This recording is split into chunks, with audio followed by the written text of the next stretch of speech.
to somebody willing to speak out. So it is, let me make sure I get everything correct. It is Monday, March 13th, 2023, 3:33 p.m.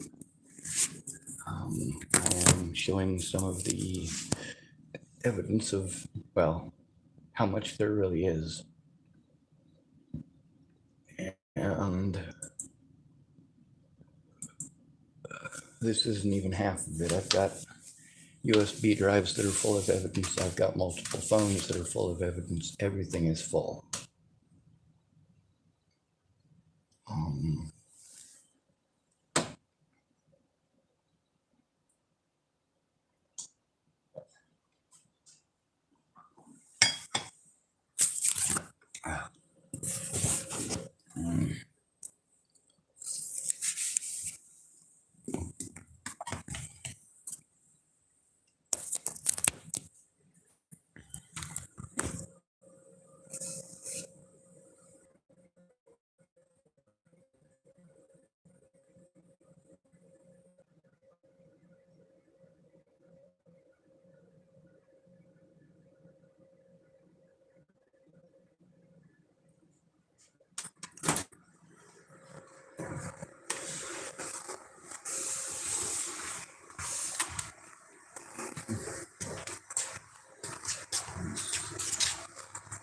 Now another thing is a lot of those screenshots that I have of people who are threatening to kill me and my family and evidence of it.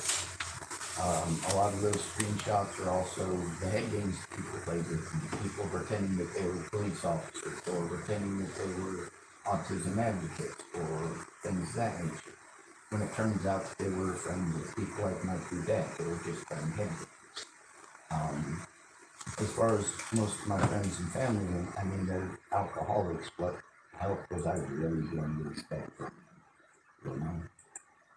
Of course, those are the only people that I had to go to. I'm going to,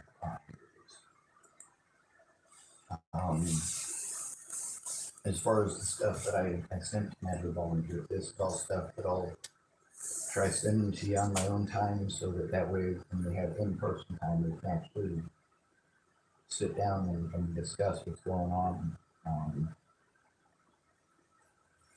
Let me see. All conversations.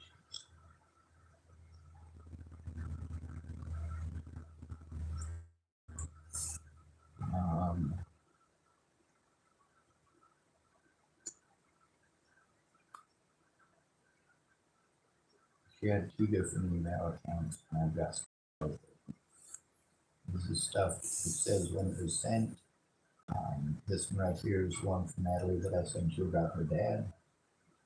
I exposed her with a video where I copied and pasted this because I didn't know how to take screenshots. It's the one where she talks about how her dad was cheating on her mom and beating on her and also beating on one of her ex-stepmoms. Some of these other ones here are stuff that I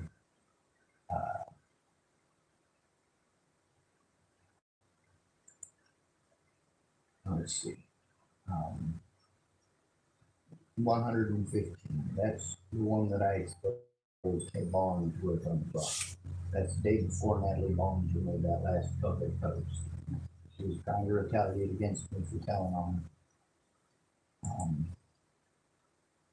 this one, obviously. But also, there's stuff between a lot of the people that were threatening, harassing me.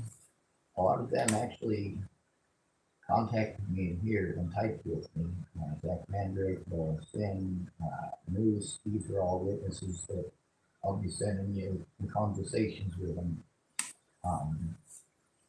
These are all people that were promising to help. Some of them who were my friends in real life, but they never looked at any evidence. And some of them were red wing nuts that the only evidence they ever saw was listening to these web sleuth groups for just the little bits and pieces that Natalie and her friends were willing to post up on the internet after fishing through for anything they could twist for 10 hours in a horrible place. She Shannon Alvarado couldn't focus on what was going on. She was too busy with conspiracy theories to alcoholism. But you can see how many people I sent this to. Jeffrey Ritter. This is the guy that I was telling you about from Colorado Coalition of the Homeless. This is Nicole Gerald, also from Colorado Coalition of the Homeless. I sent this to all the people that I was going to for help before Natalie died, who never came forward. I sent them evidence of it too. I'm like, hey, see, this is what's going on. I send it to the news, and they, in most cases, already had me blocked. But in the cases that they didn't have me blocked, they sent me some very, very rude letters. Now, I sent these news tips to different news stations, KNGH, the places where they slandered my name. I sent this stuff. But it also shows the conversations where I begged her to call off the dogs. Bobby Forrest, this is a mutual friend of Natalie and I's. I'll show you that actually on her YouTube channel or on her Facebook. We have one mutual friend, Bobby Forrest. By the way, he's currently missing as well. He's one of over a dozen people that are missing altogether in this situation. Most of them probably just went traveling. Some of them probably had severe panic attacks and flipped out. But he and I are friends on Facebook. But he hasn't come forward about any of the stuff that he was involved in.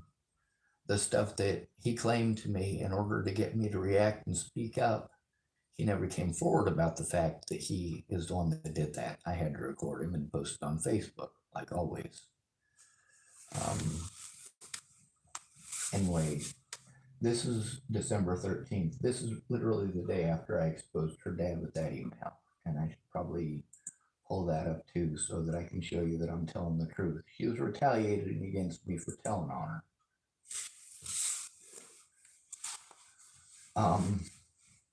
But here, this is after I left Virginia. It's still 2016. This is still over a year before she's killed.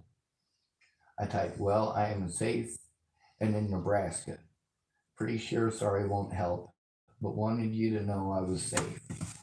Since I was having a panic attack about not getting to talk to you, you could have done something before I freaked out. But after 5 days of no sleep, I needed you to stop.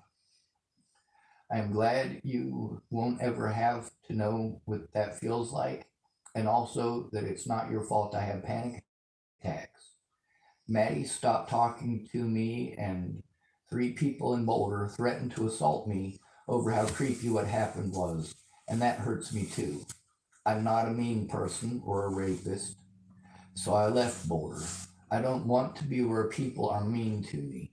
When I say I love you, it's as a friend, and I don't think I'll ever think of you as anything else. I also typed, having people I care about drop me off like I never meant anything to them is the reason I have panic attacks, because those people are the ones that keep me safe. But I also typed to her, I need a friend, or I needed a friend.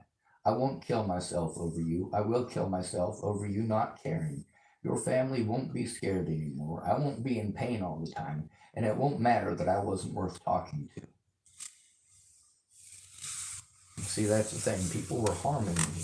This is all the way back in November of 2016, over a year before she was killed. I was begging for help. That's not the same thing as saying, oh, if you won't touch my penis, I'll kill you. That's not the same as saying, oh, well, I am so in love with you, and if you don't tell me where you are right this moment, there's a reason I didn't know where she was at. When it comes to stalking someone, there's very specific criteria. Your stalker wants to know where you're at and who you're with all points in time. I didn't give a fuck where she was at. What I worried about is people threatening to kill me and my friends and family and actually assaulting me, also separating me, socially isolating me from the only support network that I had. But after that, I wasn't interested in talking to her. Like I said, after that, the only time that I got a hold of her was when I was being threatened and actually assaulted. This right here was 2 days after my birthday. That's the last one I sent her while we were still friends. It was 2 days after this that after all that time with no sleep, severely dehydrated, my life stopped. But we can scroll up back through here. Let me read this part for you. Um, this is right before my birthday. This is on the 16th. She typed, I will most definitely see you on Tuesday. Please try to keep your head up. I typed, I love you. I will do my best. I want to enjoy Tuesday, and I will bring my toothless grin. You are a good person. I'm thankful for you every day, no joke. She typed, I love you a bunch. I typed, don't make me cry in Starbucks. That shit makes me so happy you don't even know. Oh, a sentimental fucking slut, forgive me, you know? But she typed to me, what do you want for your birthday, honey? I typed, spend it with you, that's it. I figured you might know a good place for a picnic, but I don't care much. I just don't want to spend it wishing I weren't by myself all day. And then I also typed, I don't know how I'll get a hold of you with your phone messed up, but I will try to go to Starbucks after work tomorrow in case you are on. I don't know about driving anywhere with the luck you were having. We were conversing through the telephone at this point and through Facebook, so that will get it a little bit confusing, but I typed, I don't know about driving anywhere with the luck you were having because she'd been in multiple accidents. She had 3 accidents just while I was there. Her sister drove us, matter of fact. I didn't do any of the driving when we were together. And the only times that we were together, we were around other people. So, I mean, literally nobody's going to be raping anybody or molesting anybody at Elliot's Coffee Grounds on my birthday when there's, 30 to 60 people within, well, almost within whisper range. But, it says, I don't know about driving anywhere with the luck you were having. We might just have to go to a nearby park or sit in the driveway or something. No work today. They will call me if something changes. She typed, I got in a car accident last night. I was stranded for about an hour. I only didn't call you because you had work. I typed, if I can drive 1,700 miles to see you, I'll drive the distance to rescue you. It's okay, as long as you are safe and not injured further.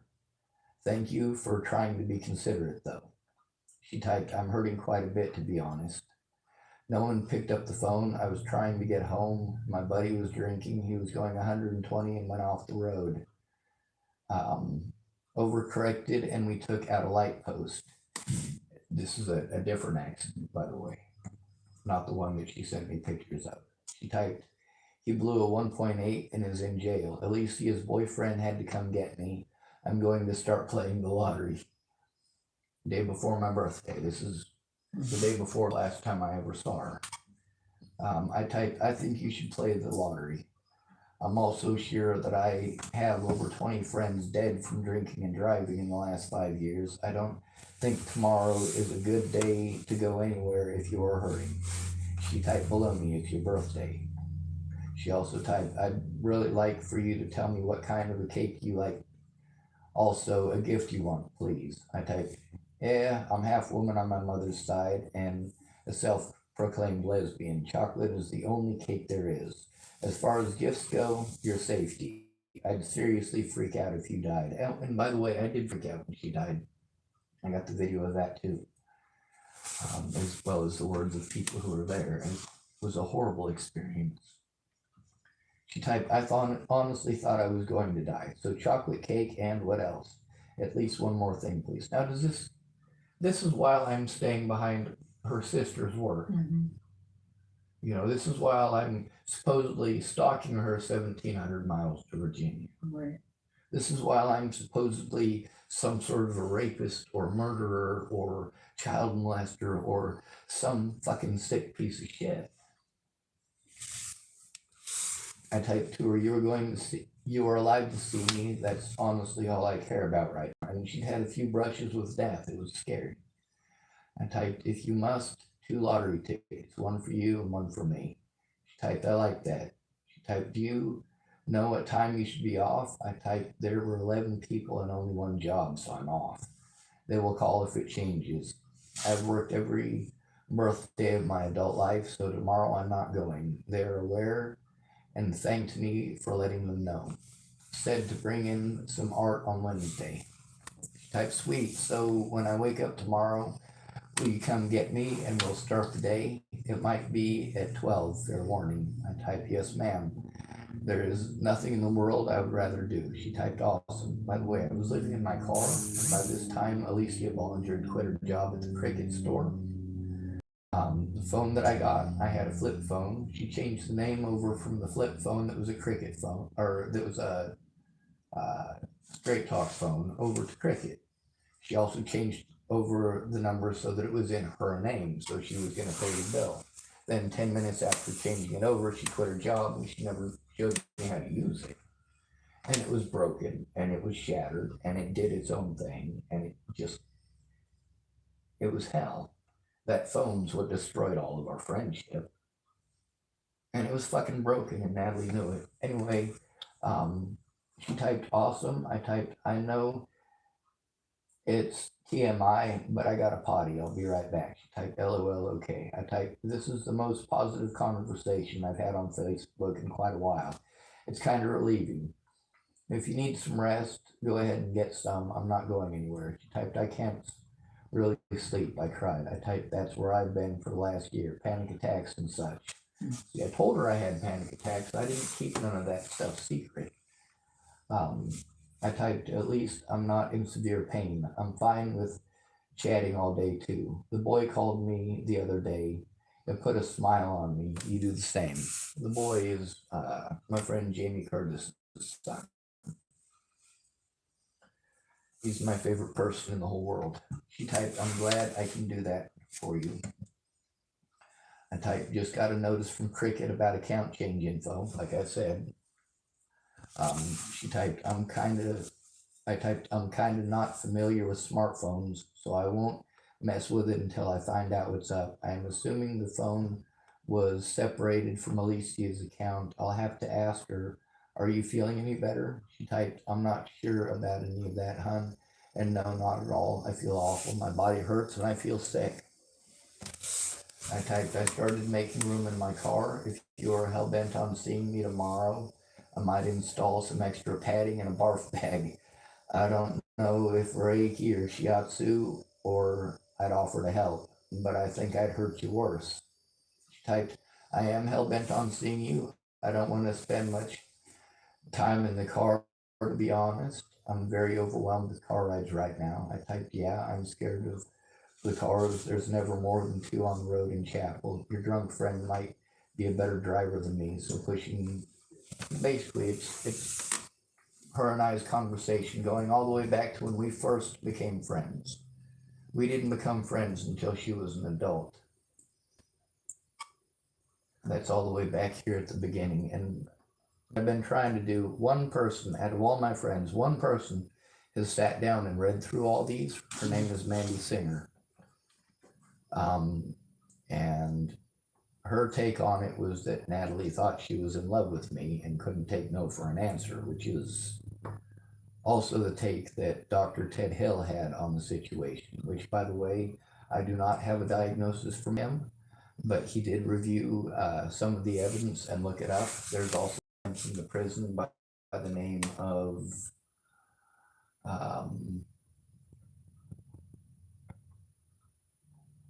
Joe Hall, and he's a nurse, and both of them are also witnesses to the situation. Like I said, any doctor that said something that was against what they wanted, they just pretended that that doctor wasn't qualified or didn't exist. But if you go back through all these, all the way back to the beginning and read them, and you do have my permission to do so, I mean, you get to read, we were friends, you know. Is she a friend right now? She typed, I need a friend right now. I've been really suicidal. I'm having a hard time. You know, this is the messages that we sent back and forth. We were friends. Now, you know, like here, I think this is the part where she's talking about her dad. No, this is where she saved that boy's life. That's right. the young man with glucose issues. This is when I was rescuing Jamie. This is a great horned owl, this picture right here. I sent that to a lot of people. That's a marker that shows before I went to Virginia, I was rescuing a lady named Jamie Curtis and her son. And this all shows the situation with that. A lot of the questions that she had. When we get further up here, it shows stuff about her dad. She talks about her Uncle Troy being stuck on drugs. Let's see. She kept on getting a hold of me to let me know I needed to get a hold of her when she wakes up or when I wake up. A lot of the other stuff, like what's in the messages between her and I.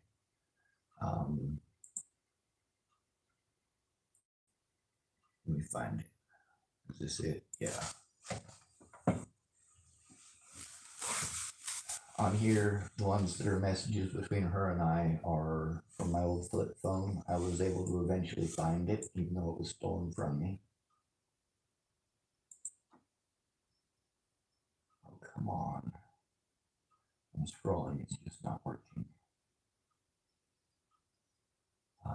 In our phone conversation, she says she loves me probably about 100 times. Same thing with her sister.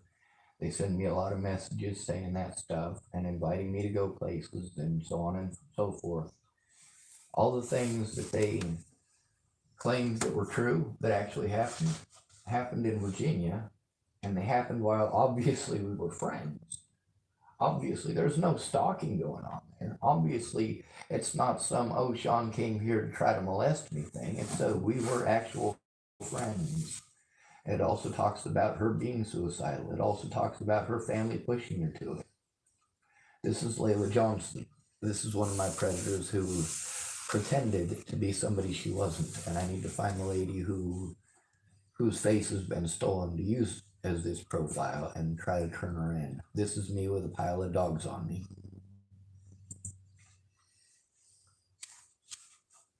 I'm sorry, it's not coming up. This is at Brenda Dickinson's house. She's one of the people that was going to help me to turn it in, but never followed through. But this is Cinder. Let's see, there's Sunny, and this is Chloe, and this is Squirt, and those are my boots.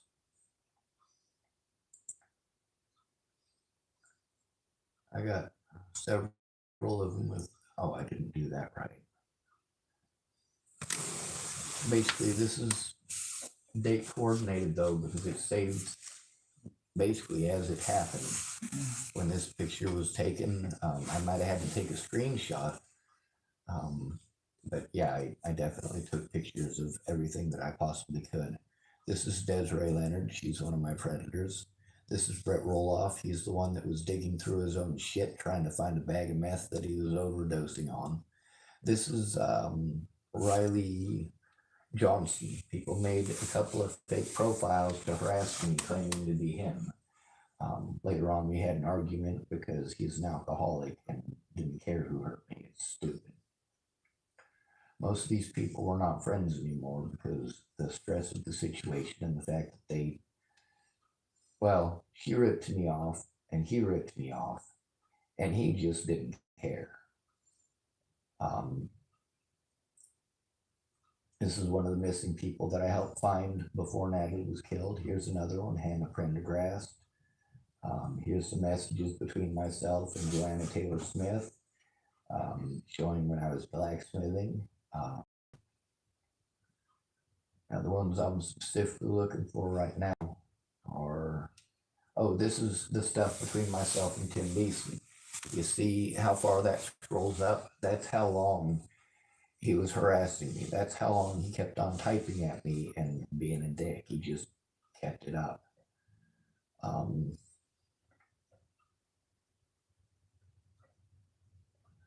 I had to repeatedly try to get this information and send it to who it needed to go to. These ones right here, they have the yellow on them with blue on top. Those are all witnesses. It has their numbers on the top. And that's why a lot of this evidence isn't public, is because it has their phone numbers on the top. These are, all right, it says it's blocked at the bottom, so those are probably with, those might be with Natalie Bollinger before she was killed, or it might have been the ones that I sent to her ex-stepmother when she was pretending like she was going to help me. That's my foot from having foot rot. That's Anna Hunka, which she had to endure. And I did let people know about that, that I was, a lot of people were used to calling me for help, and I would show up because they needed help. This is from the night's account, and threatening to, well, he was gaslighting me. He'd harassed me. Now, this final one was from Alicia Bollinger, but before that, it was all of these from Ted Bollinger. And when I would respond to them, he'd erase the previous one and send another one to me. And he just kept on doing this for about 7 hours. Now, he was doing this on Alicia, his daughter's account. He was giving me no indication that she was alive or okay. And she had my phone number. The fact that he was asking for my phone number and trying to meet up with me really sent up a lot of red flags because she had my phone number. Oh, yeah, some guy thought he sent me a picture of a dog's booty and that I should be entertained by it. But there's a lot of people that were harassing me on these and threatening to kill me and a lot of other really messed up things. And when she finally got on there, that was after 7 hours of all I wanted was to know that Alicia Bollinger was safe. This is Graham Melbourne who was there.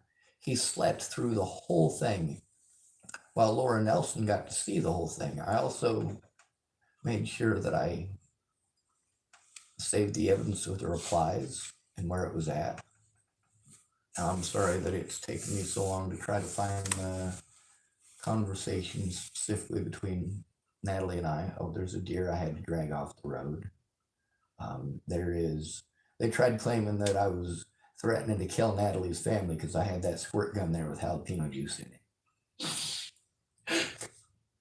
I didn't get to defend myself against it because they had court without me. God bless America, right? There's also a lot of evidence that was lost, stolen, or destroyed by people who were unhappy that I told the truth about the situation. They wanted to keep their names and their stuff secret, but then they were doing things that ended up getting people killed, so I wasn't going to keep their secrets. Fuck them. Pardon my French. The messages between Natalie and I show that while she was telling Tim Beeson that she was afraid I was going to tie her up and tie her in a basement and all this other stuff, she was being sweet and pretending like she was going to meet me and all the crazy shit. And I was letting her know to be safe. Obviously, I wasn't threatening to kill her. I wasn't threatening to kill her family. I was trying to deal with it in an adult fashion. These are all messages to one of Natalie's ex-stepmoms. I sent her every screenshot I could between me and Natalie to show that I was telling the truth. This is with the other stepmom. There's also the web sleuth people that were playing head games and pretending to be people that they weren't. Now, obviously, I've been scrolling up through this for a while. I think it was,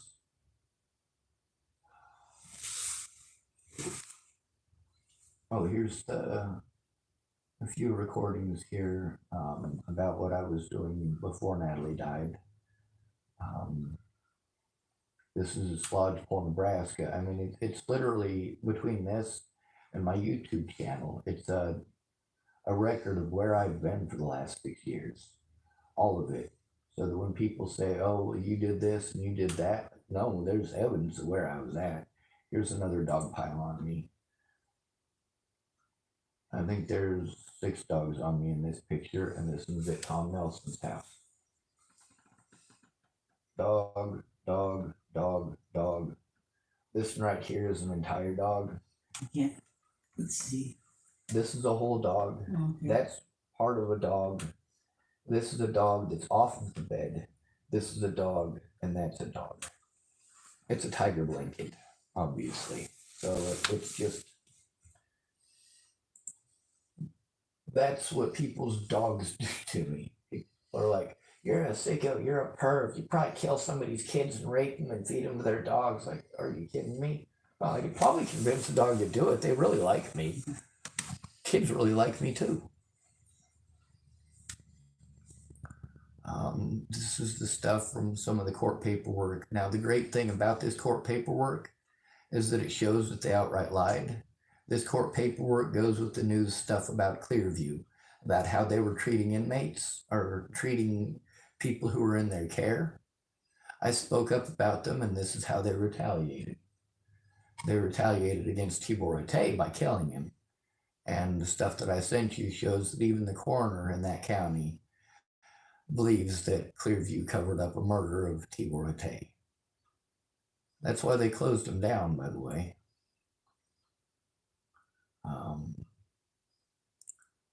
Here they are. These right here are all with, nearly all with Natalie and her sister.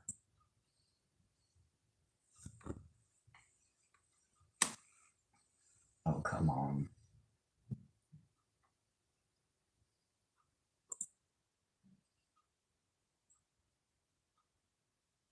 All right. This one is from Natalie. She typed, I'm not sure how much you want to know. I'll tell you my story if you'd like, but it's kind of all over the place. That's from 7/30/2016. This is like 3 months before I went to Virginia. So we were obviously friends then. But some of these, it says from Natalie, she typed, I wish I was born in medieval times, for sure. Favorite cartoon is Adventure Time. I'm not sure how much you want to know. Obviously, that's part of that same text. But also, she wanted me to, I sent her some art supplies. She was in Virginia. She had fucked up her leg. She was stuck at her mom's house, not able to do anything with her leg all fucked up. And I sent her that package. It had a picture for her, that picture of Samuel L. Jackson that I drew. Yeah, that was a gift to Natalie for rescuing me. And that came in the package with art supplies for her. She typed, are you busy, hon? She was always messaging me at weird times to see how I was doing. How did I, oh, here she typed, thank you. How did I do right by you, hon? I don't feel like I've done much right lately. Well, the day that she came and spoke to me and became friends with me, I was on my way to the bathroom in Starbucks to eat 37 Vicodin.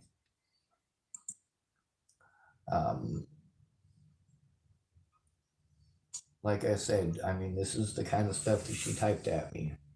She loves me, always have, and always will, or you always have and you always will. You're a wonderful person, and I've always felt lucky to be in your presence. I guess this is probably the beginning. Thank you, Sean. Thank you for appreciating me. You mean the world to me, always have, and you always will. You're a wonderful person. I mean, this is, or I have mad love for you. That's not the same as saying you love somebody. She typed a bunch of that too. This is from Jamie Curtis. It says, October would be better. Z and I are moving out of James's house this week, so you will be truly welcome at our place. That's 8/22/2016. It says from, oh shit, I apologize. See, I'm reading them backwards. Type shit, I apologize. My life is shit right now, but October would be better. Z and I are moving out of James's house this week, so you'll be truly welcome. This one's from Natalie. Thank you, hon. I'm working till close tonight, but I can text. I'm having a hard day. Let's see. Oh, here's when she was visiting. Type, morning. Don't tell anyone. I'm not really wanting anyone to know. There's a lot of people mad at me, and I don't want to see them while I'm there. I mean, this is all. Don't tell anybody what. Do you remember? I don't. This is all from parts where I was talking between her and Maddie Boa and Alicia Bollinger, and they were still in Colorado at the time, and we were organizing to meet up, but it didn't end up happening. Here's one of them. She typed, love you, dude. You saying I pay attention make me think of entertainment, which you are not. I wanted to get that off my chest. You know, when people don't pay attention to somebody, it lets them know that person isn't important, that they don't matter. The fact that she was showering me with attention was not something I'm used to. But, you know, when I say that somebody paid attention to me, for her, she equated that to entertainment because that's how most people saw her. She was a pretty face for their entertainment. For her dad, she was a fuck toy. Um, but she was always telling me she was going to get a hold of me. And when we get further on, you get to see how she's, you know, being, uh, you know, she calls me hun, tells me she loves me and she misses me and she wants me to call her, or she's going to call me, or wants to know if it's okay to call me, or, you know, I mean, she talks about the drugs that she was on and how they were knocking her out. I mean, it's just a whole bunch of this, you know, her issues and my issues and us coordinating and being actual friends. Like the only thing that stopped us from being friends was a broken phone and other people's opinions, lack of professionalism. Natalie Bollinger would still be alive if I'd have been able to show this stuff to people that were harming me. If I'd have been able to get them to stop harming me long enough to look at these things. I mean, just over and over and over and over and over. This, you can see the time period on these, that this is while I was in Virginia, while I was supposedly stalking her, while I was staying behind her sister's work, not hers. She tried to insinuate in the paperwork that I had stalked her to Colorado and that I was in Colorado there specifically to stalk her. No, I was specifically in the state of Colorado because Nicole Peralta in Nebraska, as well as the other people in Nebraska that I was being sent to turn in the abuse, were telling me that because there's no services in western Nebraska, that I need to go either to the east end of the state or I need to go to the front range of Colorado for services. But that Nebraska doesn't really have services, so really I need to go to the front range of Colorado. Meanwhile, my advocate at the time, her name was Tamara, by the way, the only advocate who actually did any advocate shit, but she quit her job because her son has Asperger's like me. And she didn't want her son to go through this unfathomable hell that I had been going through. That's before Natalie was killed. That was before it was all over the news. That's before every true crime network from here to Bangladesh picked it up and tried to slander my name. So, you know, that's what these messages show. They show that we were friends, that didn't open it. Maybe that will. Is from Alicia Bollinger. She typed, well, I would love to spend some time with you. I can't hang out tonight, but I can tomorrow. I come in at 2. We can hang out before or after then is what it was going to say, I'm sure. But she typed, this is from Natalie. She typed, hey, thanks for not dying. You know, she typed, our power is going in and out, but I'm liking the sound of the storm. I'm glad you're safe. Stay like that. I love you. That was October 8th. That was as Hurricane Matthew was approaching. We'd gone to the pagoda in Norfolk and the pier there. That's where they wanted to go. And I got some good pictures there, and the water level was really low because the hurricane was sucking it out. And then after that, Alicia and Natalie helped me to get a job cleaning up the hurricane. Here's when she's talking about one of the other accidents. That's on the 8th. She also got into another accident on the 16th. And this one was when they got sideswiped during the hurricane. That was from Alicia who sent that. It was her and Natalie in that accident. That was while I was in Virginia. That was right after I got there. So I wasn't allowed to show any of this. And then this right here, this is the assault by William Lolotype, but it's just a picture of it. Like it's not the actual video. Luckily, the actual video is on YouTube. But without the sound, they get to sell whatever narrative they want.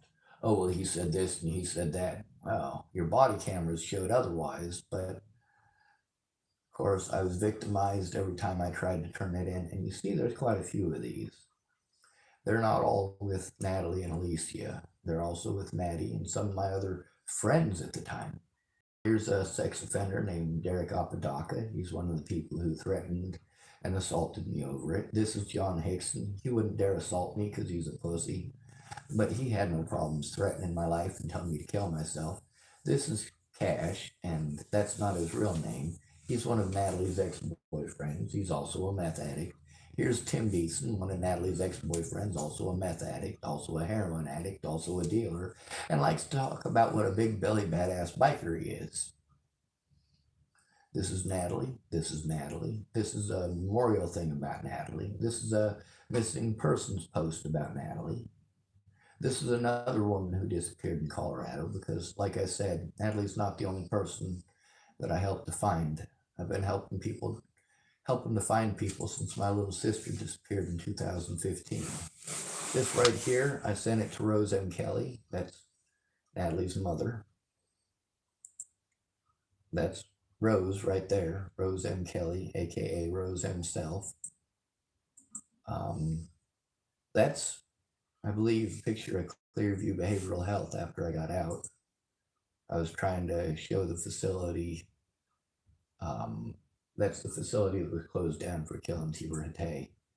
This is on a table in Hanson's Texaco in Chapel, Nebraska. By the way, this was stolen along with some of the evidence that was in it. That's what I had to work with. I had to run around from place to place to place to place to place, spending all of my money going to court dates because nobody wanted to look at the fact that I was the one being harassed. I was the one having my life threatened. I had notes on hundreds of little post-it notes all over the place. These are parts of a conversation between myself and Lilithu Krishnadas. That is, her real name is Kayla Trujillo. She's the one whose house that I was at when I found out Natalie was killed. The one whose house that I went to for help trying to turn in Natalie and also the assault. Now, the profile here was made by a woman named Christine Buhit. Christine Buhit is dead, so I don't have access to this anymore.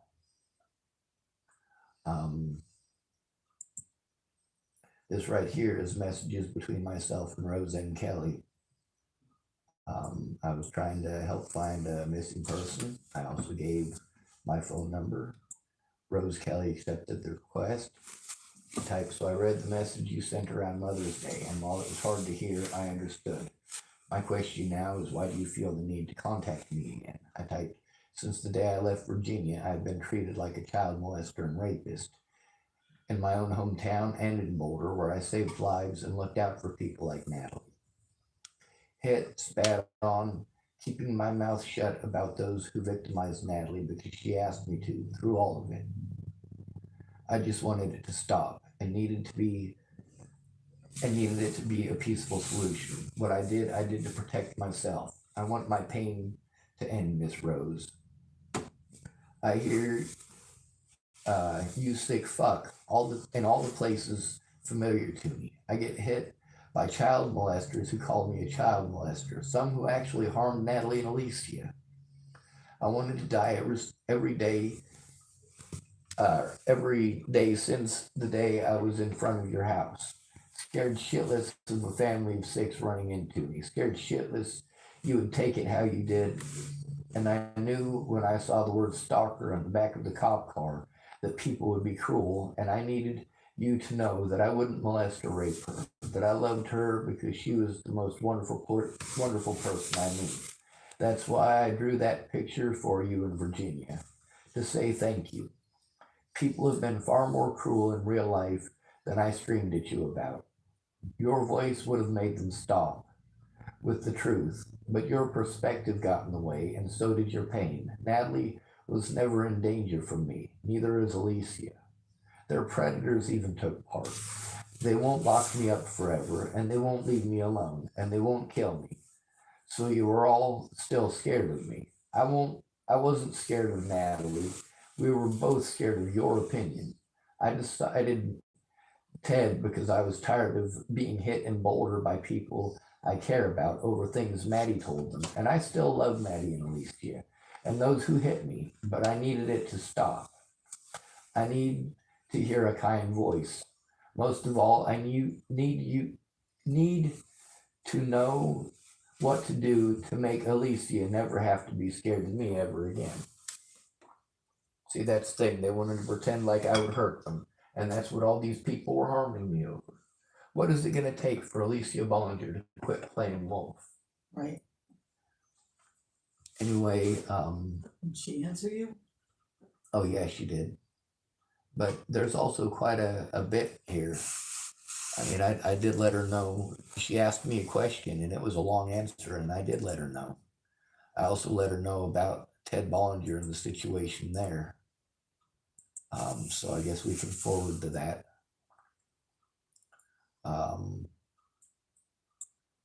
Rose M. Kelly typed, I fiercely love my daughter in the purest of ways. I know what my failings have been along the way. I suffer with them daily. I have never reached out to anyone because of my heart is broken. Your opinion of people involved in this varies from mine, with one definitive exception, Ted.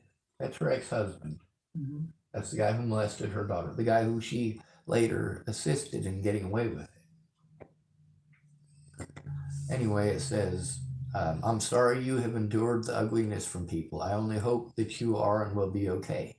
Well, I wasn't okay because she still never came forward.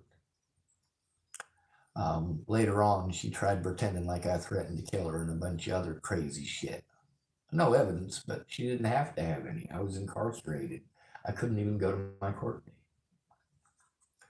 She typed, I only hope that you are and will be okay. To say she was wonderful is an understatement, and anyone who says less never was blessed to know her beautiful soul. I feel sorry for them. Regardless of anything, we are all a human family, and I wish for my family to be loving and well. Take care.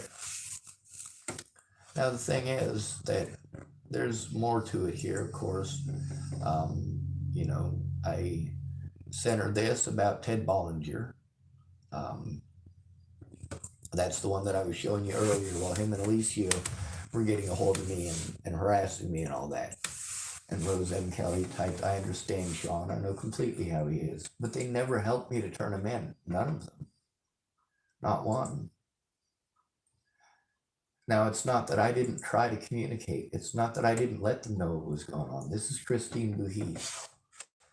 She's dead too, by the way.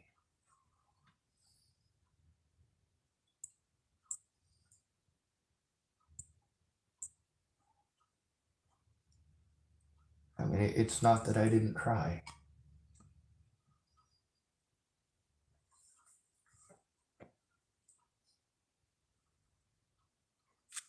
Now, there's also in here a lot of the threats against my life, not just the stuff with Ted, also the stuff with Tim Beeson, stuff with multiple other predators. There's also the mutual friends that we both had that I went to. There's also a lot of these right here. These are beautiful. Whole bunch of these. Scott DaCosta. This tells where I was at, every motel, every police officer I went to see, everything. This is all pictures from these ones are all actually from before they found Natalie's killer, I think, the majority of them. No, these ones would have been from later on, because although these are all from before Natalie was killed, except for the ones that say Jen Beebe on them, the thing is, I wasn't even able to find those for months. So, I mean, you see how many cards there are. What are the cards?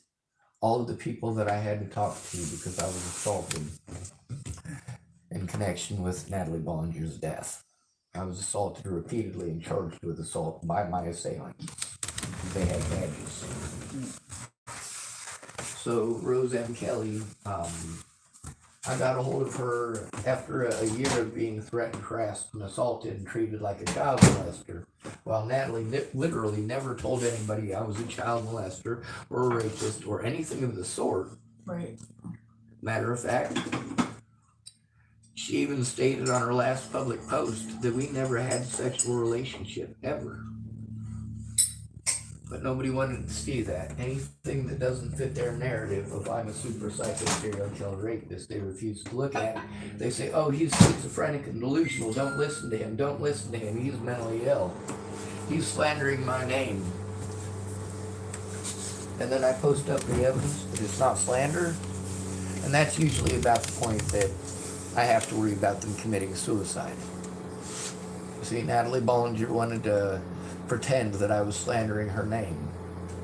And then when I explained that that came from her, well, it didn't take long for her to be begging people for exactly what I've been begging for over a year. Please fucking kill me. Please blow my goddamn head off. Please. I will dig my own hole. Just leave me alone. Stop threatening my friends and family. Stop calling me up at 2 o'clock in the morning threatening to kill people. They just didn't get it.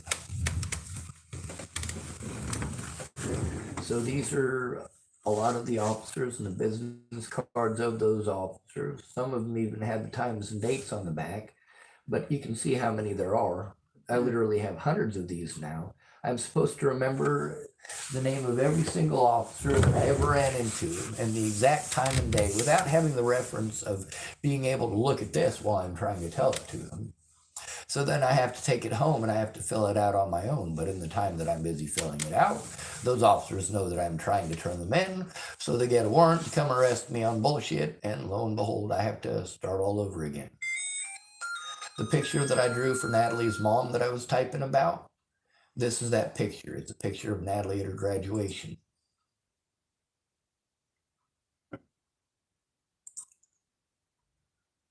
I drew that for Natalie's mother at Natalie's request.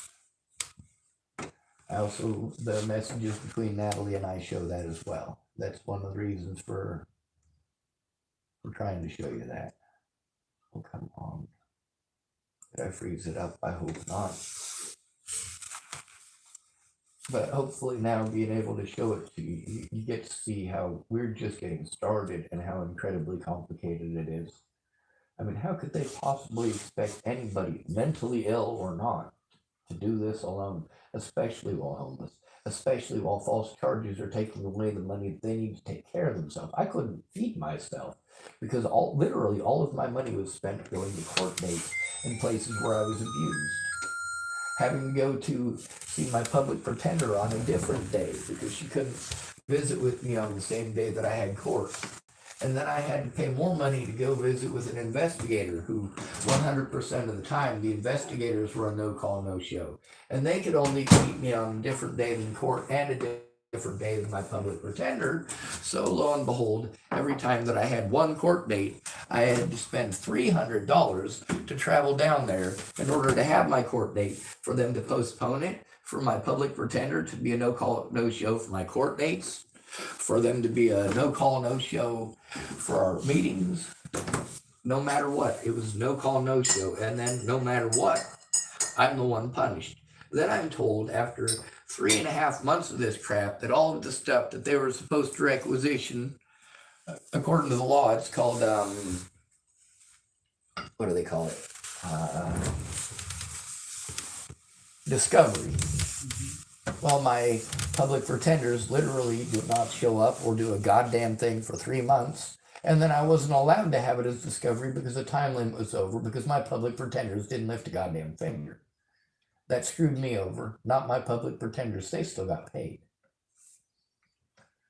Why is this not working? All right, this is what people did instead of helping me. They complained that I was suicidal, and then you get blocked for 30 days, and then they give you the option to talk to a friend, but they wouldn't let you talk to a friend. I was completely blocked from doing that. The picture that when Natalie was talking about the package that I sent her, and it had just arrived, this is the picture that I drew for her that was in that package. This one right here I drew on 4/20/2005, so that picture is older than Jesus. It's also gone.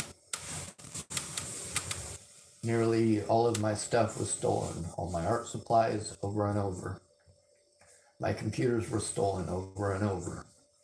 I saved the evidence of what was going on Here's the message from Natalie herself. This is a screenshot of it. You already have it sent to your email, so you got to read Natalie's message between me and her dad, the one that I exposed her with.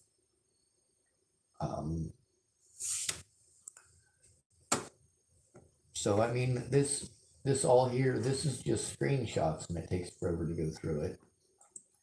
There's also the fact that many of these are screenshots as well that are not in there because I don't know how to hook it back up. And then there's of course, well, like for example, you're gonna, nope, not that one. You're gonna love this one. Did I send you the one called Witcher 2? I don't know.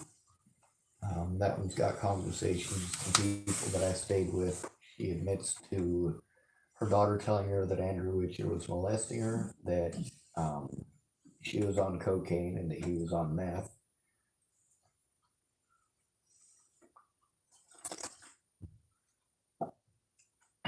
She also said that her ex-husband had molested her daughter, and that she was trying to have her ex-husband watch the kids because I wasn't there. So, I mean, literally, she's trying to get one child molester to come babysit so that she can get the other child molester out of the house. Yeah, you've texted me stuff, and I really want you to always email me. Don't text me stuff because I wasn't sure if you were able to forward any of that to your email, but I can do that. I don't know how to forward that to my email. Oh, it's the little thing at the bottom right here. And that's a link to a YouTube channel. So I Right. mean, you don't have to actually download it. There's a lady. I know, but I want to. I'm organizing the information you send me Yes, ma'am. on my email. Yep. I can't organize it. I don't know how to organize it in text. And I like to keep my text clean. Yes, ma'am. So yeah, just going forward. That's one of the difficulties that I have is that I don't have great technical abilities. A lot of I can send it to you from my phone from anywhere. I can't send it necessarily through a text from anywhere. Right. I got to either set up my telephone or I have to find a place or I have to set up my computer so that I can do that, or I have to try to find a place where my telephone is going to work for that. There's also a lot of things that won't give me the option because it's only a telephone.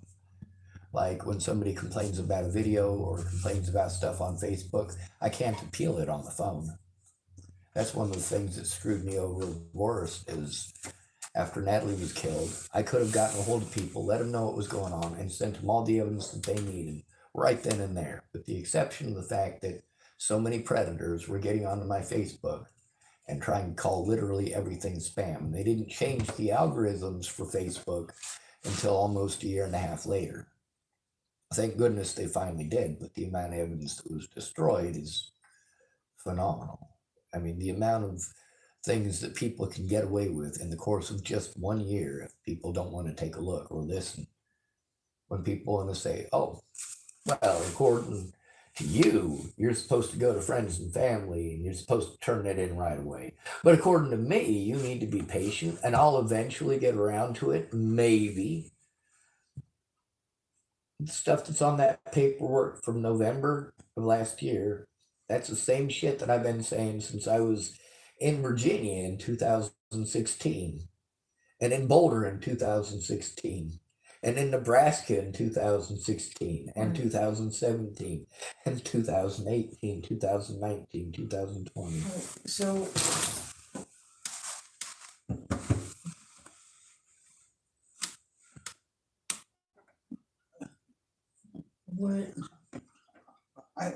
what do you want me to do? Well, for the most part, I just wanted you to be aware that there is this much to go through, and I need it to be anybody that we call and explain this to. It needs to be understood that there is this much of it, that this is overwhelming, and that it's an ungodly, cruel thing to do to make somebody go through all of this in order to stop the abuse. When you have your name slandered this way, especially when it's slandered across the internet like this, thousands of people take part in just the bullying part. We've got, I've caught over, what, 300, 400 by now fake accounts just on YouTube of these people making account after account after account. There was almost a dozen accounts before Natalie was killed of fake accounts that were used to harass me. Some of them in my friends' names. Right, so what do you want me to do? What action? Well, for right now, I just wanted you to take the action to get them familiar with how much there really was and take a look at it. As far as making calls to these different places, if somebody did this to your son, how would you react? What would you do? You know, if your son was going through this abuse and it was happening to him over and over and over again, what would you do? For me, I'm supposed to go to a friend or family member and turn it in immediately, but I don't know you very well and you don't know me very well, so it's difficult to do that. I'd like for the stuff that I send you, because obviously just in my photos area, there's probably close to 1,000 videos there. Each one of them in between 5 minutes and more likely closer to an hour. There are literally over 1,000 conversations with witnesses just on Facebook or just on YouTube alone. And then most of these ones here, the stuff that I showed you in photos, isn't the same stuff that's in all of these. Most of these are audio and video recordings of a different sort because it's all I had at the time. Some of it was recorded on YouTube because that's what I could do. Some of it was elsewhere. Right now, the best action that you can commit is to listen and be familiar with it, which you're doing. But also with becoming familiar with it this way and the sheer quantity of it, you're able to actually speak up that there is this much of it, that there literally is an inhumane quantity of it. I'd like to be able to find stuff in here and send you a whole list of the threats against me. Well, the screenshots of the people who were doing it. All the things that they were trying to claim that I was schizophrenic and delusional for saying, and denied me my rights in court, and are continuing to deny me my rights by police officers claiming that crap everywhere I go. The fact is, the one person that I've seen who had the ability to diagnose me was Marcia Estrada, and she says I'm not schizophrenic. The other person who saw me for long enough to diagnose me as schizophrenic was Nicole Peralta from before Natalie was killed. She also did not believe I was schizophrenic. A lot of these people, I want you to realize how many people I've actually had to deal with in how many different places, why it has gotten so confusing, and also why I am so scared to go to the police at this point. I was always afraid to go to them because I know how they treat us, but it wasn't until there was a situation I was not allowed to walk away from that it became this severe. Before the situation with Natalie, if somebody was being an asshole, I just went somewhere else, no big deal. It's different though when you can't see your friends or loved ones because you're running off and seeing them.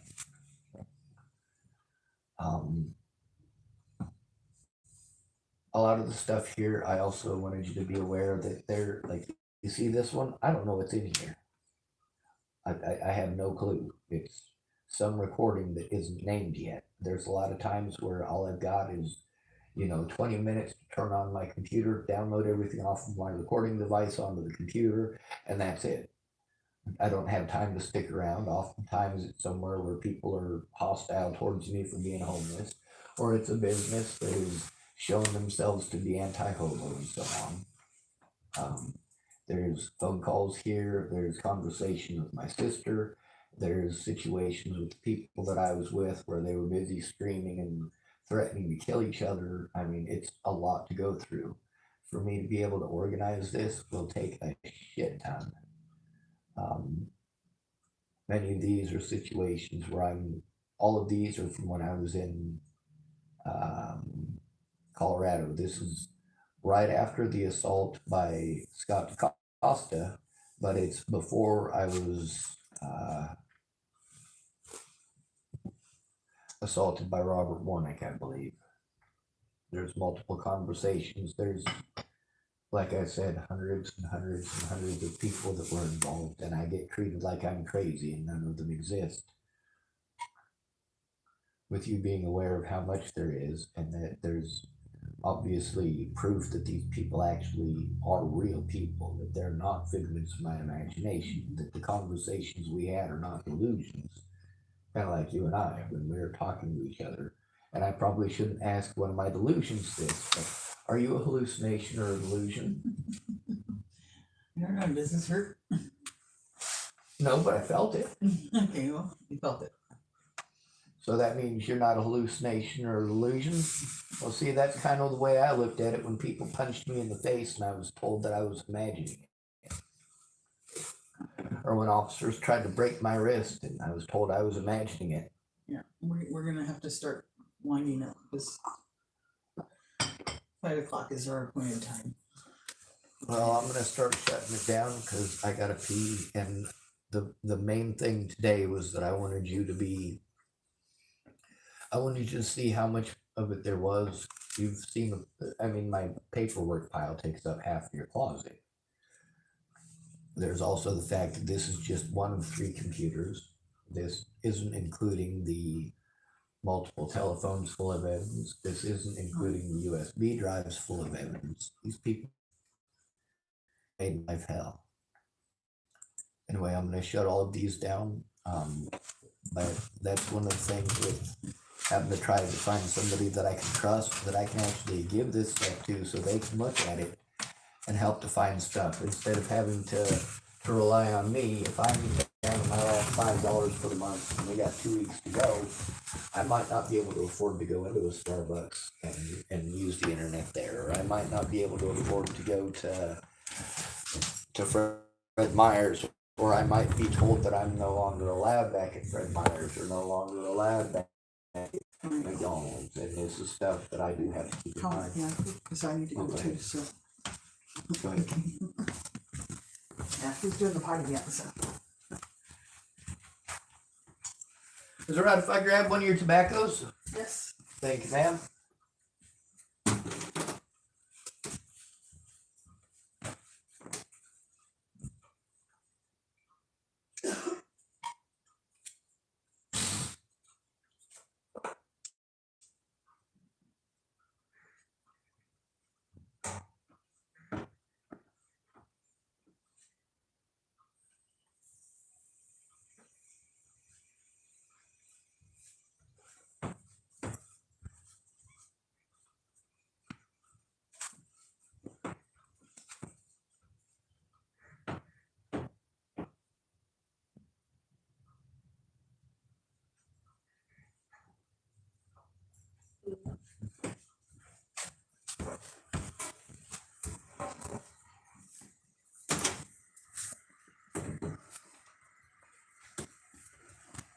Obviously, the longer it goes along and the more safe I feel, the better communication skills I have. Thank you. I'm like that too.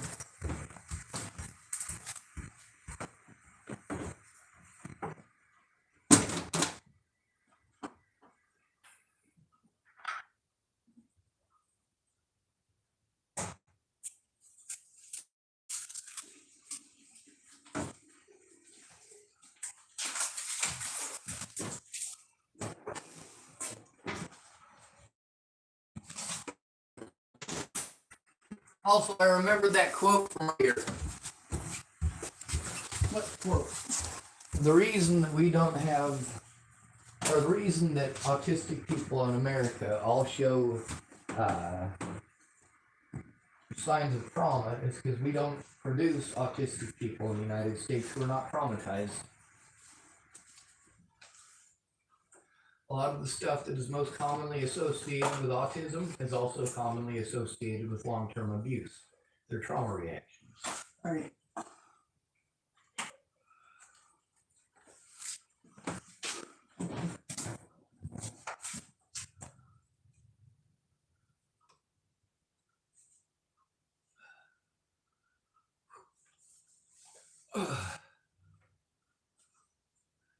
tried to have my chat time with my son early. I texted him yesterday and said, you know, it'd be a good day today if you want. He told me he was in extreme pain with either a food poisoning or stomach bug. Let me make sure I grab my phone. Oh, it's getting a good charge on it too.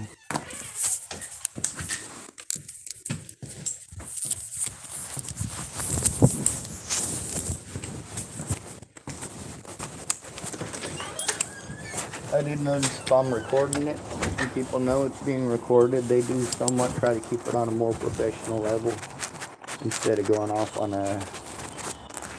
One lady went off on a 3-hour tangent about her dead son, which really creeped me out because she was offering to help me, and I found out later she never had a son. Oh.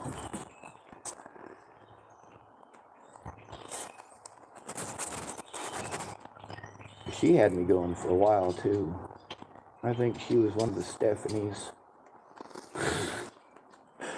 It's horrible when you've had to deal with so many people that you're like, it's either one of the Stephanies or one of the Marys, I think. Luckily, there's only a few Wandas, but there's a shit ton of Laylas. A bunch of Missies, too. Anyway, some of the stuff that I'll probably send you first, since you said the very beginning. I'll send you the stuff from Tillamook, because it's the most recent and relates the most to my safety issues here. But also, you know, if I send you the threat that I got before Natalie's death and all of the steps that I took to try to get help stopping it, then you'll be able to see it from the very beginning with the actual evidence itself, and that ought to make it make more sense. Tomorrow I have a guy coming at 9 a.m. hopefully to fix the floor in Nick's room where they took out the wall. And then tomorrow afternoon at 2:45, that's what the phone call was reminding me of an appointment. I have a physical therapy appointment. So there's a possibility we can meet in between those. I don't know how long Charlie is going to be here doing the floor. Well, I know we didn't do the stuff we were going to do last week, but I also know that you informed me that there was a possibility. It wasn't a definite. Thank you for actually keeping me informed, by the way. The last person to claim that she would do that ignored me for 2 whole weeks after claiming that she understands why that would push somebody to suicide. Oh, yeah. Wednesday I have free. I've made an appointment with a lady at noon. Just so you know, still recording. I make sure that I do. So Okay. no personal information stuff. But I can change that to another day. It's not an important thing. And then Thursday is my big appointment where they do this thing.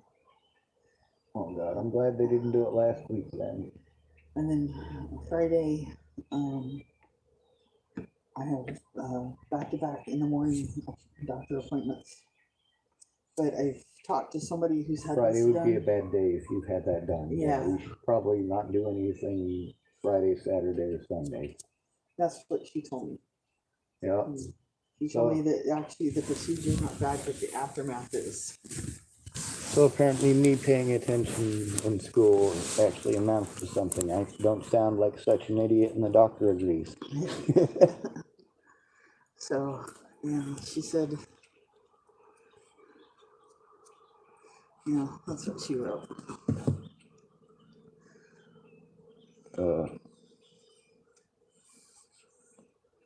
Yeah, that makes sense. I know a guy who got a tracheotomy. He said the tracheotomy wasn't bad. He said it was everything afterwards that sucked, and changing the gauze. Yeah. Although that's a lot different. This is just they call it fine needle. So fine needle biopsy. Yeah. So, that was a That was a cute hummingbird, but that is too close to my head. Yeah, they're right there. That's why I'm always, when you're sitting on the couch, I'm always looking at her. I've got it positioned. It's my favorite thing in the world. And it's a redhead. Was it a red head or red throat? Redhead. Ruby. His whole Ruby head is red. Yeah.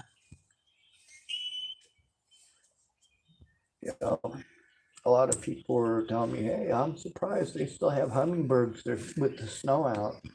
Some Yep. hummingbirds are Apparently they non-migratory. Here's a red, yeah, isn't it beautiful? Oh my God. Gorgeous. And that sound he makes, you can feel it. Uh-huh.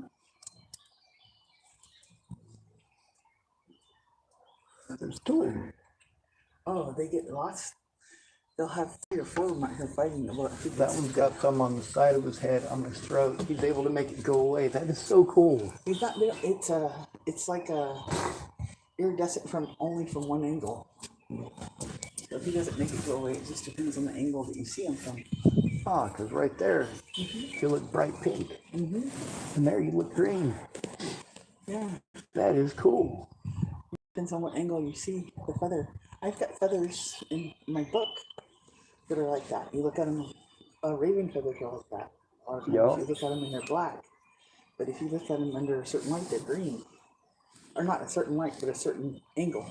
I told the people at Starbucks that I'm a nice guy in real life, but I'm an asshole on the internet, and they didn't believe me. I told the people at McDonald's that. They still don't believe me. I'm not a nice guy everywhere. I vent on the internet. That's fine. Maybe that's why I don't. Other than when I very first met you, and I looked up and I watched one of those news stories, just so I had an idea of what it was that you were talking about. I haven't. These crimes. I watched the news report. Well, that's the thing, is that the news report, A quote, yeah. it got really out of hand. And the thing about this other stuff that I'm trying to show you is that that's the reason I'm being harmed, is Yeah. because of that. Yeah. It's term mentally ill. I don't get to show anything. So, a lot of people keep trying to convince me they don't need to see it. That's the thing that really sucks, is that they do, and I don't want to. I feel bad asking people to look at this point, especially with as much as there is. Like, I'm not sure how you feel about it, but I've had multiple people tell me that they think that it's abusive for somebody to have to try to go through that, even if it's myself, somebody else, anybody having to go through that much. It's abusive to even ask somebody to help. And with that much of it, I mean, it really does feel that way for me too. So I'm going to shut down my computer now so that you can have your call, because we only have 9 minutes. And Yeah, he's not gonna be that prompt. I know better. well, the thing with the messages between Natalie and I, the reason that I would like to be able to bring my computer over, and even if I have to leave it with you for a day or two so you can read through it, I'd like for you to be able to read the stuff between me and Natalie. She really was a wonderful person. She was very good to me in person, but she also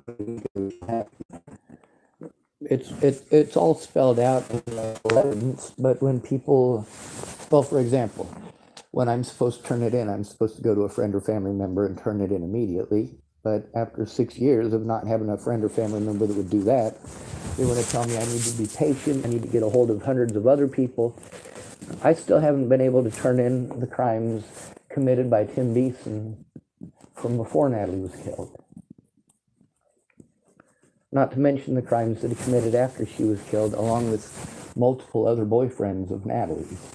She had 3 boyfriends when she was killed. Now,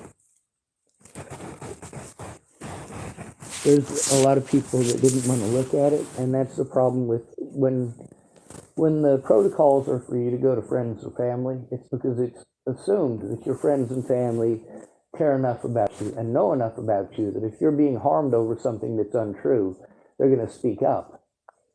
And I've got recordings with at least a dozen of my friends who all know schizophrenic people, have schizophrenic people in their family, have known me for at least 10 years, state outright that I'm not schizophrenic. You can hear it on my YouTube channel, but you won't see it in the court documents.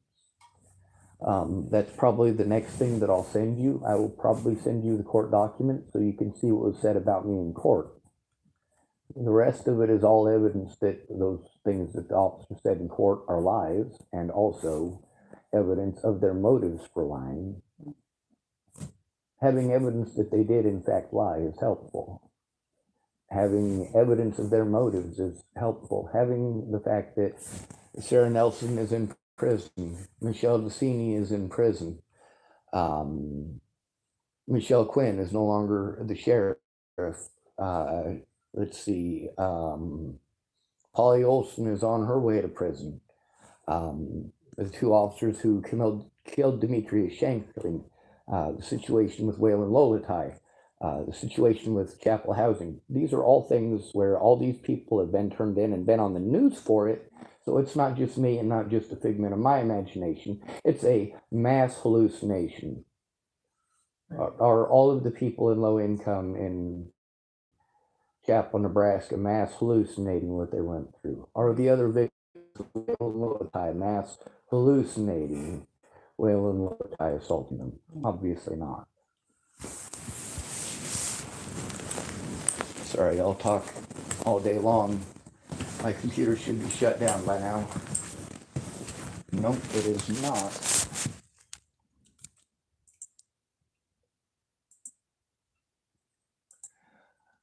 If you notice though, my whole screen, my whole desktop is full. And most of those files that are on my desktop have multiple files within them. And many of those multiple files have multiple pieces of evidence in each file. I mean, it's a lot more than I've been able to show you between this and the paperwork. That's not even getting started on the big computer or any of the USB drives or any of that. That's not getting into any of the audio recordings, which if I record it live on YouTube, it's live on YouTube. I don't have to do anything else. If I record a 30-minute conversation in audio and then I have to try to download it to YouTube, it's going to take me between 8 and 12 hours. We've been live on YouTube today. Yes, ma'am. So I guess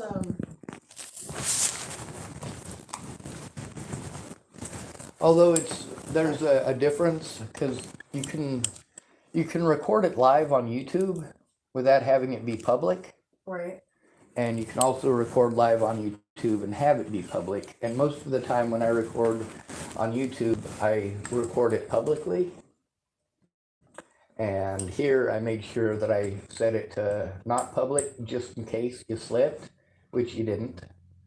That always, a lot of people get paranoid. They're like, well, you know, I want to make sure that I don't say anything wrong and you don't say anything wrong.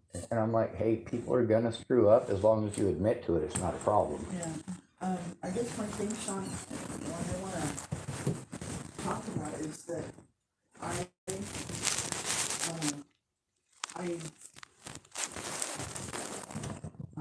do have anything in the gravity that they and stuff.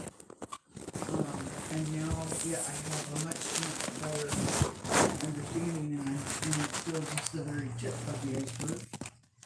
I'm getting that too from you.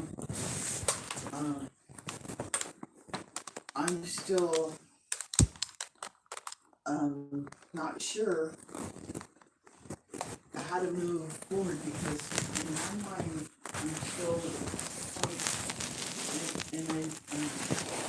but we should try to take care of the things that have been happening here recently, because we have, if they're recent, they're here, and there's no, we don't want any time frame to lapse.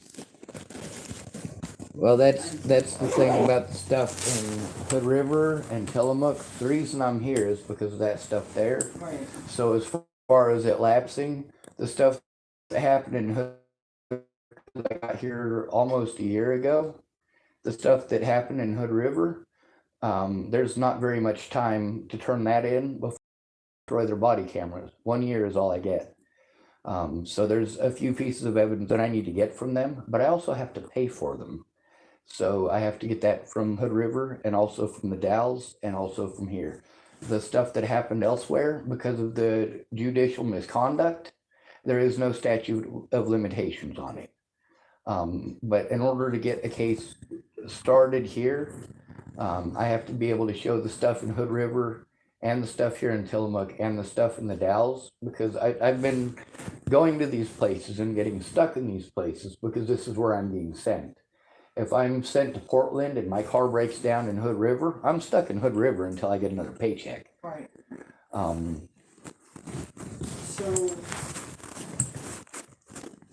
should we not be focusing on the now and Tillamook, and should be focusing on Herrera? Well, we need to focus on Tillamook, but also plug away a bit at a time at the Hood River stuff. Okay. Because that's all what led to me being here. Right. All of the instructions that I was given from these so-called professionals on what they wanted me to do. Okay. When I did those things, I was repeatedly blown off and told it's someone else's job. So I've got the recordings of that. I've also got the information on the laws on whose job it really is supposed to be to do these things. Right. And when I'm calling these places that I'm sent to call, even though it's the wrong place, I'm doing it as a courtesy call because I have to do what they ask me to or they pretend I didn't try. Whereas if I make a call to somebody who I already know because I've called them 5 times already, they've said it's not their job, but a police officer told me to call them. So I have to call them. And I have to prove that I called them, that I followed instructions, and that if the police officer says that I didn't try, there's proof otherwise. Right. And if there's somebody who is willing to speak up about it, then I might get to show it. Right. Whereas if not, they'll just lock me up and wait until the statute of limitations is over, like they did in Nebraska and Colorado, and then they'll release me and drop the charges.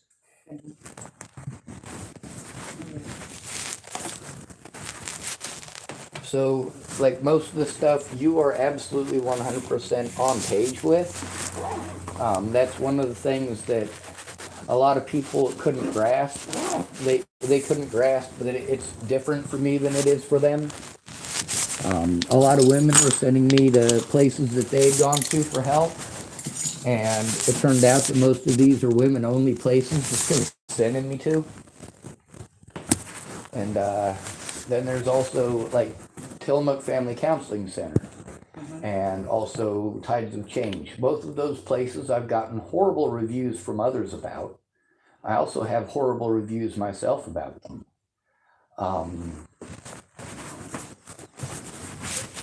For being out on the streets, it is important to listen to the other people on the streets.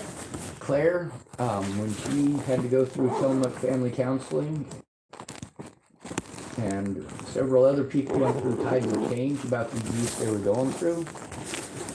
The 3 people who got help here, all 3 of them are literally blonde-haired, blue-eyed women. And all of them are between the ages of 23 and 60. Well, 23 and 70. The last lady I talked to, she dyed her hair blonde, but she was probably in her 60s, late 60s. But all 3 of those women living in houses local in Tillamook. And all of the other people that were blown off are all homeless people, every one of them. And Sean, do you want me to be fighting and trying to get you into housing here?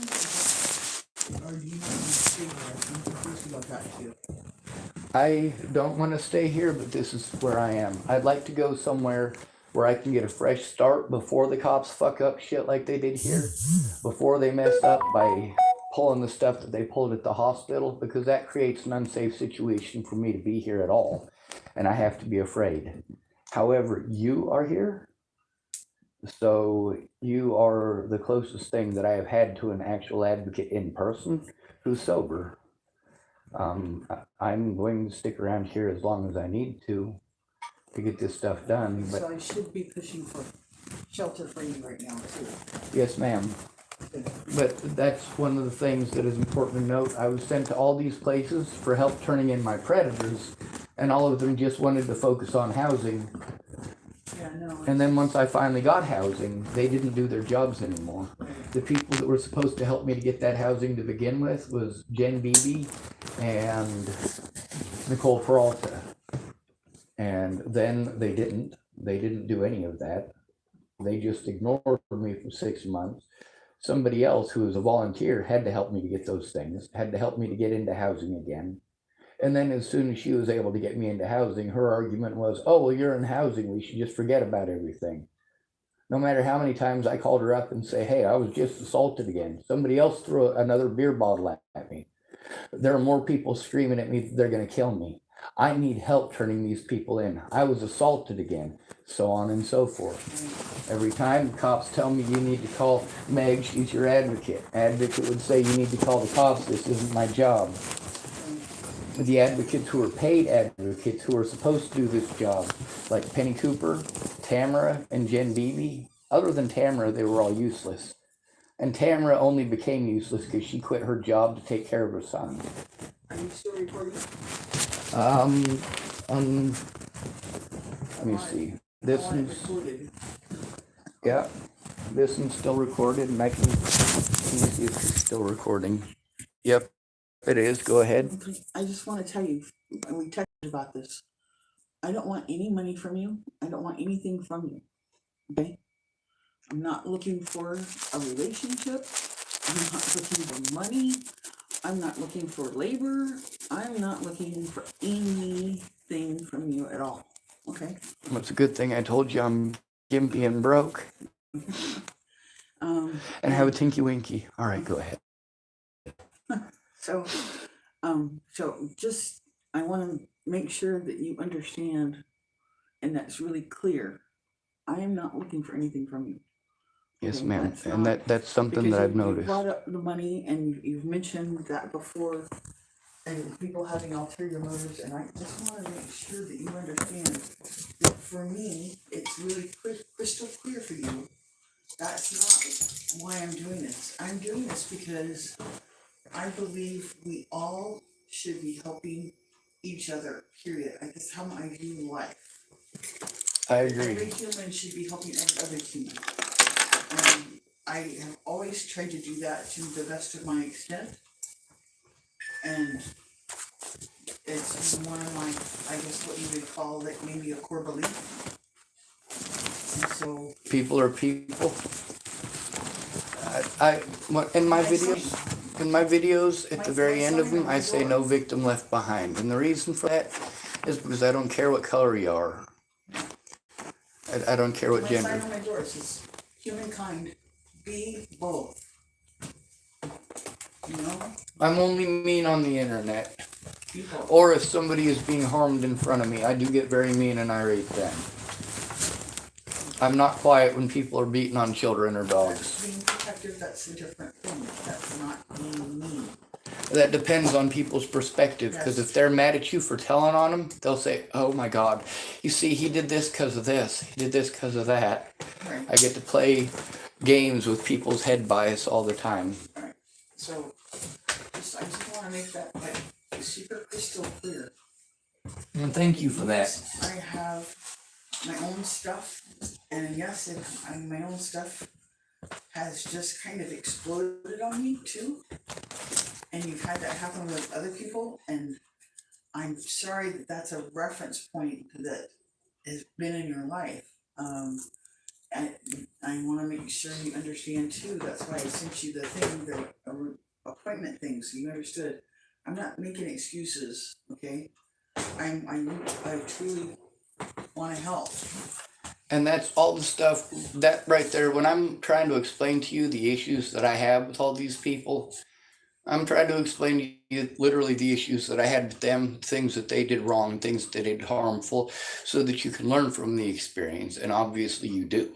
Obviously, if I had the feeling that you were trying to touch my gonadicals or try to get money out of me or physical labor, I've already told you about my problems. Obviously, if you're going to ask for any of those things from somebody who can't do them, you got to be completely friggin' nuts, which obviously you're not.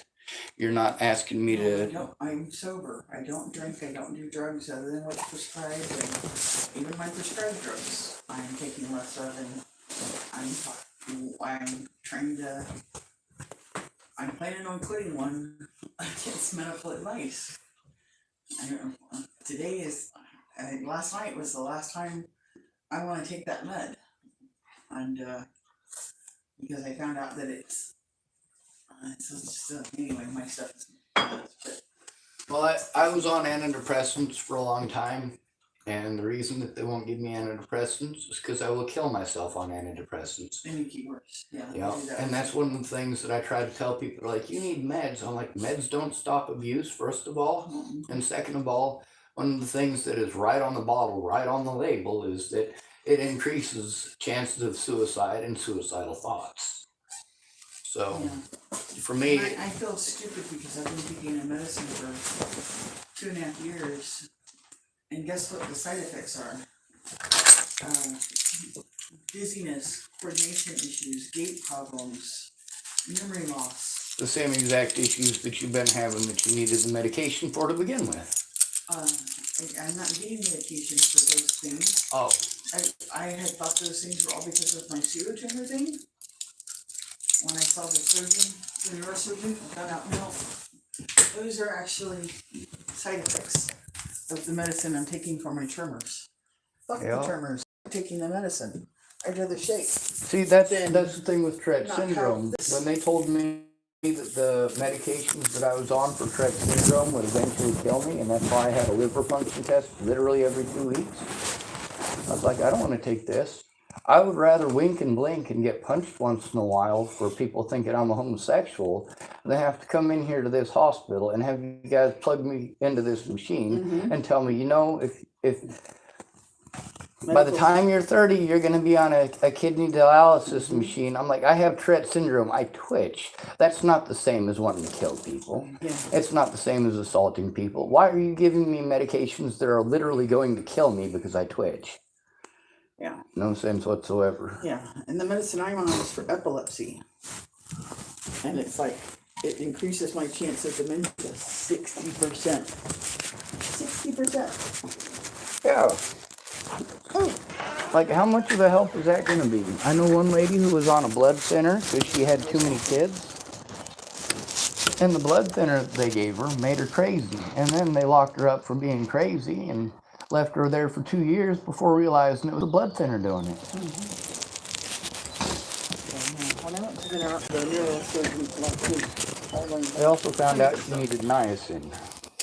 But go ahead. I don't know what that is. Wait, let me make sure I turn it off so I don't record your personal stuff.